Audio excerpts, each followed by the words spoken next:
You can relax. Everybody feel okay? Whoa! Come on, come on, come on, come on, come on, come on! Come on! If you want to cultivate the land in South Africa, say these farmers, Push, sister, push! this is the sort of training you need. Come on. A 2-week tactical survival course run by a former member of the Israeli Special Forces. Idan Abolnik is teaching this group how to ward off or neutralize the enemy, a self-described practical guide to staying alive. They're here because they want to make a difference. They want to defend their life, to feel more secure for the family and for them. Nice, nice, nice. And his pupils claim plenty of real-world experience. I've been attacked myself, and these attackers were trained very well. So and I got shot in my face, and you can see the marks over there. And I got stabbed 9 times by a knife, but I survived it.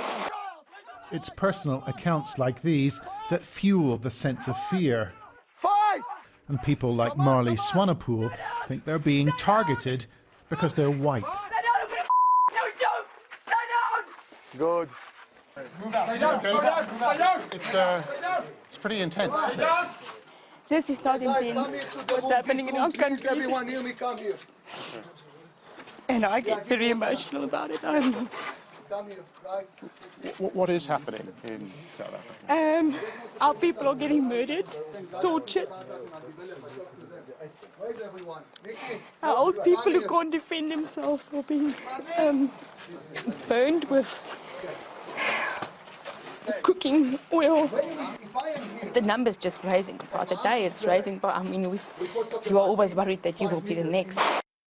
Crime stalks the lives of all South Africans, but farmers feel particularly vulnerable. 74 were killed last year, according to official statistics, although many think the true picture is worse. Those farm attacks are brutal, and usually they don't steal anything. So there's something, we don't know what it is, but they are just getting murdered, and then they leave. But blacks are also victims of brutal crimes. 2 white farmers tried to seal this 20-year-old into a coffin. The farmers were convicted of attempted murder last year. Crime happens to everyone. It's criminality that is happening in the farms, and we have always condemned it. But this crime does not only happen to white farmers, it also happens to black farm workers. The case lit a fuse and drew large protests at court. White farmers own vast tracts of land in South Africa and receive little sympathy. The white people's quality of life in this country is at its highest. They live a first world lifestyle in a third world country, and the majority of the population lives a third world lifestyle in a third world country. And that majority is the blacks. So the ruling ANC is taking drastic action. They've adopted a new policy called land expropriation without compensation. A decision that deeply worries people like Philip Potgieter. He's a 4th-generation farmer in the hills of Limpopo. It's worrying because promises are being made to the masses, and you don't want to make promises to the masses and not deliver. So currently it's a boiling pot. We grew year by year. Mr. Potgieter took us for a tour of his avocado and nut farm.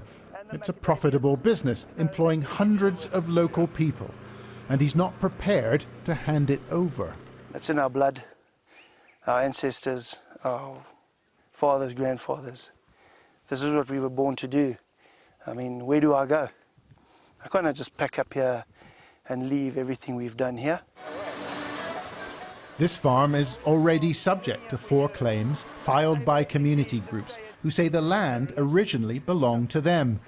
And the official overseeing the process says Mr. Potgieter will have to come to the table.